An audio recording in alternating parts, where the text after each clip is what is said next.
All right, so here's a video. We take a lot of people hunting, and before every single hunt, we do a shooting school with them. So we just go through just fundamentals. We're not professionals at this by any means. So whatever you take away from this whole thing that I'm gonna go through is make it your own and, you know, practice around with it. But this is what I've taken away. Done a lot of different shooting schools myself, and learned a lot from a lot of other professional shooters. So first thing when we get to the rifle, what we're gonna do, and the neat thing about these Sig Crosses is they have length of pull. So you can unscrew, pull it all the way out. So what your length of pull is going to be, and this is what we do with everybody, is you take it right in the cross your elbow, and you want that finger to where it's 90 degrees on that trigger. So I'm going to push this in, and I'm going to get to where I'm about 90 degrees. Okay, that's my length of pull. So then I'm going to tighten that down. And this is very, very important, especially with kids, especially with, you know, anybody that's getting into shooting or doesn't really have their fit for their gun. It's super important, because if you're not comfortable in your length of pull, if it doesn't feel like it actually should feel, you're going to be reaching for stuff and moving stuff and jerking triggers, and it's going to set you up for bad habits. So right off the bat, everybody that we teach, we do that length of pull first. Next thing you're going to see is the cheek pad. So the cheek pads on these crosses, they also move. So it's on a spring up and down. So we'll get to that when we get to the ground, but I always want to get them in the gun all set up and all measured for that gun that they're going to be shooting on that hunt. I know that my cheek pad always is pressed all the way down and lock it in. That's where I actually sit. Also the butt adjustment. So depending on the bag, and I'm going to go through a bigger bag is what I recommend for myself. Some people use small bags. Some people use just, you know, whatever they can, their shirt. I really highly recommend to everybody, practice like it's going to be the biggest bull, the biggest deer, the biggest whatever of your life out there, and you've got one shot at it. So a lot of the professional shooters that we shoot around and have learned from and everything, think about this. They are actually practicing thousands of rounds. And when I say thousands of rounds, I'm meaning even thousands of rounds without even shooting a round. So there's a ton of time that I spend in my living room with a bag, no ammo, with the open, no ammo at all, and it's called a dry fire. And so I'm going through and working on trigger pulls. I'm working on where my cheek hold is. I'm working on target acquisition with my scope, and it might just be on a light socket, but you're getting reps in. It's just like shooting a bow and arrow. Every single time that anchor point needs to be the same, and your arrow is going to fly the same every single time if your release is the same. So same exact thing with the gun. So let's get into where just target acquisition and how we set up for this. So let's briefly talk about bipods a little bit.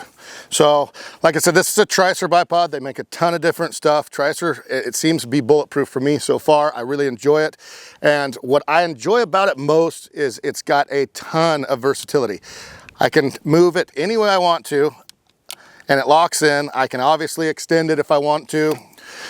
So with a bipod, let's just back it up just a little bit as far as your shot selection, right? So, and I'm not talking about shot selection on a target. I'm talking about shot selection with your fundamentals and the way you're going to position yourself. Anytime that we can, anytime, and I'm just really pressuring this, anytime that you can, shoot prone. It's going to be your most accurate. It's going to be way more solid than any other position. Not that you shouldn't learn how to, you know, shoot off packs and do a lot of different things and stuff like that with whatever you have, or shoot off standing tripod just because the brush is too tall and you have to stand. Those are all great things to learn, but fundamentally, anytime that you can get prone and shoot from a prone position, laying down with the gun, with a good bipod, you're going to be way more accurate than any other position. So what I try to recommend to anybody out there is even pick spots where you hunt that you can be prone position when you actually get a shot at something. So like the snapshot of offhand and stuff like that, we try not to ever have to do that if we don't exactly have to. So that's a big thing. Let's go back to bipods. That's why a versatile bipod is a huge deal, because I can move it up, I can move it down, I can spread it out so actually it drops the tip of the gun down. so many different things that I can do with just a bipod, a good bipod, or like I was showing you, I could extend it all the way out, and I could actually shoot from sitting or kneeling down. So, but whenever you can shoot prone, whenever, I highly stress it, please listen, shoot prone. As much as you can, shoot prone. You're gonna be way more accurate. And then when you go zero to your rifle, even when there's benches there. So I'm going to be practicing just like I'm trying to hunt. And so when I zero my rifle, it is in a prone position. It's not on a bench. It's not on a ironing board or whatever a lot of people do. It is on the ground, laying down in the prone position. Okay, moving on to bags. I choose to have a big bag. I like it because I can put my chest on it, I can put my arm around it, and I'm going to teach you exactly how you're going to want to grip this bag and the gun when I go prone. But bags are a thing of choice. Trevor shoots a smaller bag than I do. He likes a smaller bag, and he likes a groove in his to where he can put the gun in that. That's great. It works for him. He does great with it. These bags, they come, you'll see how this one looks more like I can move it, manipulate it more than if it was brand new. Little tips and tricks, like I took my truck and I parked my truck tire on top of this for overnight a couple different times, and what that does is stretch out the fabric and everything so I can actually get more pliability out of it. It's just a thing that I learned from a couple guys that shot all the time. Yeah, I like a bigger bag, and so let's dive into exactly how I'm going to line up and use this bag. Okay, now that we've got length of pull figured out, we've got where we want to position our butt, we've got our cheek piece figured out as well, where we like to position it to where our head lines up and gets the most view of the scope. Let's move on to just target acquisition, okay? And this is where I see a lot of people doing different things all over the map. Some people, they're gonna lay down and they're gonna have their whole body cocked off to the side and everything, and their head and the scope and everything. What I've been taught and what works the best for us, and we're talking the best shooters in the world, I'll throw down this bipod, and as you can see, I like to use a big bipod. But I also like to use a big backrest too. So I like having my gun up so I can, if I have to have a steep angled shot, I can make a positioning for that. I can move this out. Target acquisition. So I'm going to look at my target, okay? And I'm going to line up my whole body with my target. So say my target is directly at 90 degrees right there. So I'm going to take the gun and I'm going to place it pointing right at my target, and I'm going to take my body, get directly behind the gun, and I want everything in line. I want to be lined up directly with the target to where when I get that recoil from this gun, it comes straight down my spine, straight through my body, and I can re-engage it as quick as possible. So a lot of people you'll see, they'll go like this, they'll cock their body off like this and everything. The way I've been taught is always line up directly with your target, directly with your gun. So come back behind it, get your target acquisition, and so where I can, that's a big thing for a lot of people. They have a tough time finding it in their scope, and they're just like this, oh, where's it at, where's it at? If you're already all lined up with your target, with your gun, it's a lot easier to get your target acquisition and find that in the target, in the scope, and it'll help your hunting go a lot faster. All right, so let's talk about bag positioning and trigger pull. That's the main thing that I see with people missing their targets is because of trigger pull and the way they have their head on the gun or the way they're positioning the target downrange. So I'm lined up with the target. I'm gonna throw my gun down. I'm gonna lay down. Okay, I'm about right. So I'm gonna adjust all my bipod stuff right off the bat. So I need to come up just a hair. So I'll just make that quick adjustment. Okay, that's about right because my bag's gonna be in front of me like this. And so I'm about right and able to shoot that target that I'm looking at. Body's in a line, everything's in a row here. Pull the gun up. And so what I'm looking for here is easeability, if that makes any sense at all. I have a target and I don't have it in my scope yet. I have to move this gun up to get it in my scope, move over just a hair. I'm on target right now. I'm not gripping the gun at all with this left hand, okay? I am just gripping this bag. So what I'm also doing is if I have to come up, I'm gonna grip this bag more. You see how the gun comes up? I'm on target, pretty much. I'm really, really close to being on target, right? All I'm using this hand for is to grip the bag. And so as I grip this, you see my barrel come down, right? So if I need to actually come down, I'm gonna grip this bag, I'm gonna pull it in a little bit, but I'm not gonna touch the gun with this hand. This hand should never, ever actually touch this gun. So I'm going to grip, get my head in there, okay? And so I don't wanna just be just dying into this thing and just really, really, you know, kind of geeked out about being on target. I want just my head to just come in on the cheek pad, and I just have my cheek kind of bulged up a little bit like a chipmunk. I'm not just hammering it against this gun, because every single movement of this gun, you see this gun move, every time I do that, I want this gun to be as solid and as steady as possible with the least interference from my whole body. So that's why this hand doesn't, I'm not grabbing the back of the gun and moving it down and up. I'm just using the bag for that. And I'm putting it against my shoulder, a direct line with the whatever I want to shoot at, and I just place my cheek on the stock.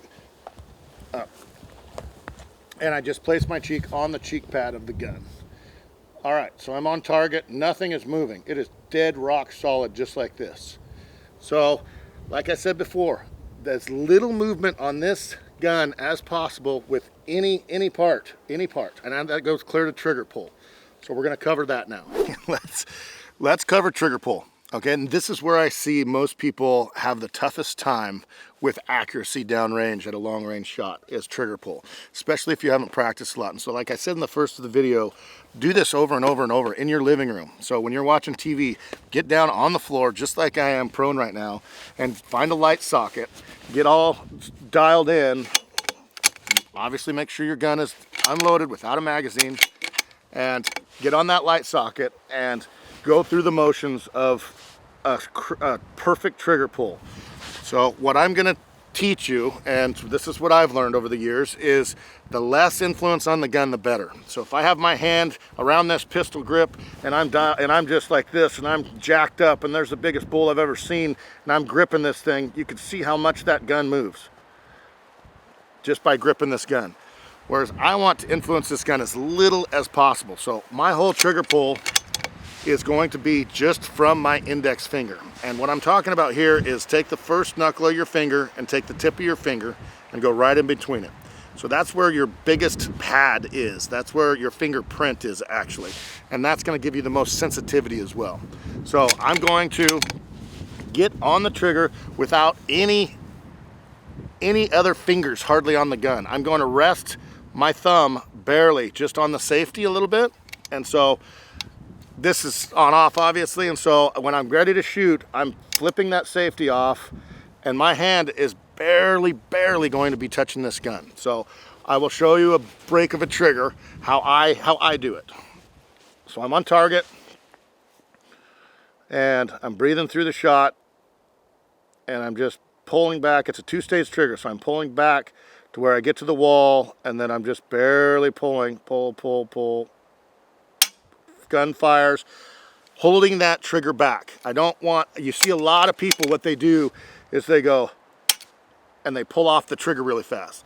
All those actions, it's not a crisp, it's not a good trigger pull. Not to mention being able to trace that bullet. So every bullet that you shoot, you want to be able to go, okay, I know exactly where I hit, or try to reference as good as you can. So keeping my head down, and a lot of people, that's what they'll do. They'll hit that trigger and then they'll look up like, did I get him? Did I do good? Keep that head down, let the bullet, let everything do the work, and you tell the person that's spotting for you, or however it is, you tell them where that hit. So in practice, if you do have a spotter, you'll be in the gun, and then I'm gonna pull, break the shot, keep the trigger back, and I'm looking through the scope, through the recoil, and I'm gonna tell you, okay, that bullet hit left, or I'm just off my mark by, you know, however far. So however you communicate with your spotter, that's what's gonna be, you know, you're gonna figure that out before. So we're gonna get in the gun, we're straight lined up to the target. I'm gonna just get a simple cheek. Everything's clear, the scope is super clear and everything, and I'm going to engage the trigger, little as possible influence on the gun with my hand. I'm not touching the gun with my other arm. This is just for raising and lowering my shot. And so I'm all in, I'm comfortable. Everything should just slide into place. Should just like be right there. And that's what you want it to be. And then I'm gonna take the trigger, bring it back to the second stage, break a clean shot, hold the trigger back, look down the scope, try to see if I can see trace, try to see if I can see impact, and then re-engage. A lot of times when I'm shooting, like I will shoot, and then when I do, I will keep my head down, and don't take your head out of the scope if you don't have to, and then put another round in just to have a follow-up shot if you need one. All those things, just that small amount of stuff, it takes thousands and thousands of times, guys, to actually get to where you're super, super comfortable. Anybody can shoot a gun, anybody can shoot consistently, but when you just have reps on anything, it's gonna make you that much better. There's a big difference between missing a target by that far and by that far sometimes. So at range too, the smallest of details, the smallest of things make a huge difference. And all it does is the further that it gets out, the more difference it's gonna make. So trying to get fluent and trying to go and eliminate every single thing that can be a hang up, as far as a trigger pull, as far as a cheek weld, as far as your bag pressure, all that stuff is just repetition, practice, and I promise you will become a better shot. All right, so now that we've kind of went through all the basics of actually getting a target in your scope and going through the whole steps of actually breaking a shot, let me show you exactly what this looks like. Okay, so we see the target. We've already lined up our body. We got the gun lined up. Everything's looking good so far. Let's see if we can see it in, yep. We don't need to manipulate the bipod at all. We're in good shape there. So I'm going to put a round in. Safety, and I'm already dialed up. If you have to dial, it's a whole different class that we could go through, but right now we're just showing fundamentals. So I'm going to get the target in scope. Okay, it's about 500 and I think it was 530 or something of that nature. Adjust my parallax, different class as well, but this is just for what we're doing. All right, so I've got the target in scope and I am on it. So talking to your spotter, or however you want to do that, but what we're going through right now is just how to break a shot. So I'm already on target. Everything's looking good. If you're moving and you're waving around the target and it's going back and forth in your crosshairs, do not break the shot. You want to break as clean of a shot as you can with the most stability that you can. So I'm going to wait until I'm just rock solid with that. And if there's anything that I need to change, now's the time. So if it's like, man, I can't quite get there, I need to move down, move the tripod down, or I'm sorry, move the bipod down. Or if I need to go left and it feels like my cheek, I'm having to push the gun left. No, get up, pick up the gun and move it left. You want this thing, you want to minimize every single chance of actually not breaking a clean shot. So gun's level, I can see it in the scope. All right, I'm going to take it off safety. Finger in the trigger hold, pull back to the wall, and then break the shot.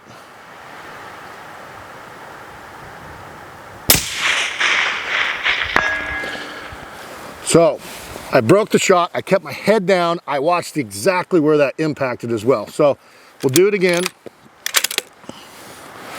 And watch my finger, I keep my finger back. I don't try to undo the trigger right off the bat and pull my head up. Do not do that. Keep your head down. I'm back on the target. It's stable as a rock. It's just resting the crosshairs right on the target, right? So I'm going to do the same thing. Hardly anything's going to influence this gun other than this finger. I'm not touching the gun with this other hand either. Get it on target. Go through the 2 stages and break a clean shot.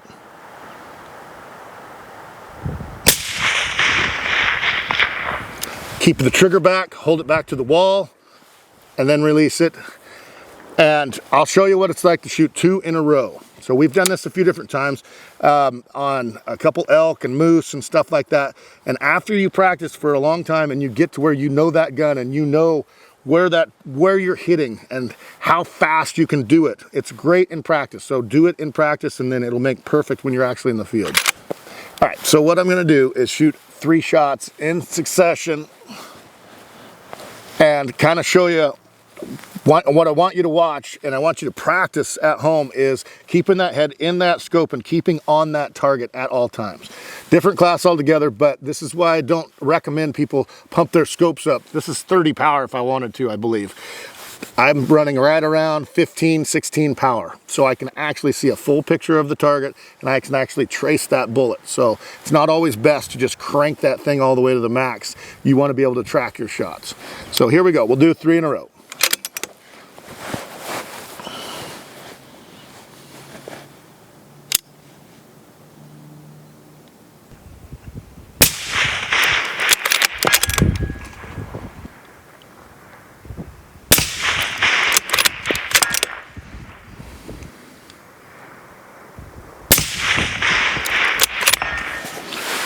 So actually getting on the trigger, so there's a little bit of left to right wind. And so I held dead center at 530 and I hit right edge. So I made the adjustment because I saw it in my scope where I actually hit. I made the adjustment, I held just off the left edge of the target and then I dead centered it. So watching that and being able to actually run those shots and actually pay attention to where you're hitting can help you a ton on animals too, because you're going to see how they react. You know how a shoulder hit animal, you know how they flinch. You've seen it 100 times. If it's not, on television or something of that nature, like watch the mechanics of the animal actually getting hit by a bullet or an arrow or whatever that may be. So here I can actually see where I'm hitting so I can make my adjustments on the fly and still be impacting where I want to hit. The other thing about having my scope on a lower power than cranked all the way to 30 or whatnot, having it on a lower power, it gives me a larger field of view. So after I break that first shot on an animal, which is the most important, obviously, after I break that first shot, it still gives me a wide field of view, not only to trace the bullet and look at impact on the animal, but it also, with that animal, usually takes off. All animals are notorious for when they're hit, they're gonna run. At least I can track him in my scope, right or left, and I have a bigger field of view so I can actually track where he's going and so I can actually maybe get another shot. Okay, so like I said at the first of this video, like make it your own. Try all these different techniques that I showed you. Try to come up with your variant, whatever works best for you. This is what works best for me and Trevor as well. And this is what we teach in all the schools that we have with other people. So make it your own, but biggest thing, like I just stress all the time, guys, even if you're just dry firing the gun, I shoot more fake ammo than I do real ammo, if that makes any sense. Sit there, dry fire, get down in a position, get on your target and go through that trigger pull and then re-engage, go through that trigger pull. Practice makes perfect, and it's no different in shooting. So hope some of this stuff helped you guys, and comment below if any of this helped you.